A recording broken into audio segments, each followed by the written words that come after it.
আমরা অনেকে আছি পাড়া মুরগি খেতে চাই না, গন্ধ করে। তার কারণ হচ্ছে যে পাড়া মুরগি থেকে গন্ধ করে। তো আজকে আপনাদেরকে দেখাবো কিভাবে করলে আপনি 100% পাড়া মুরগি থেকে গন্ধ করবেন না, খেতে পারবেন ভালোভাবে। সেটা হচ্ছে ভালোভাবে আগে আমি এই যে মুরগির মাংসটাকে ধুয়ে নিলাম, এখানে ভালোভাবে একটু কয়েকবার ধুয়ে নিলাম, পরিষ্কার করে নিলাম ভালোভাবে। এরপরে আপনার হাত যাতে সয় এমন একটু কুসুমের থেকে আর একটু ভালো গরম পানি দিয়ে দিবেন। দিয়ে ভালোভাবে এটাকে আপনি কী করবেন, ধুয়ে নেবেন। কষলিয়ে এটাকে ধুয়ে নেবেন। এরপরে এটাকে রান্না করার পর দেখবেন এটাতে একদম কোনো গন্ধ নাই।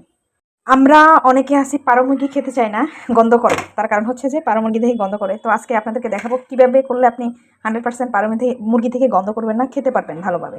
সেটা হচ্ছে ভালোভাবে আগে আমি এই যে মুরগির মাংসটাকে ধুয়ে নিলাম, এখানে ভালোভাবে একটু কয়েকবার ধুয়ে নিলাম, পরিষ্কার করে নিলাম ভালোভাবে। এরপরে আপনার হাত যাতে সয় এমন একটু কুসুমের থেকে আর একটু ভালো গরম পানি দিয়ে দিবেন। দিয়ে ভালোভাবে এটাকে আপনি কী করবেন, ধুয়ে নেবেন।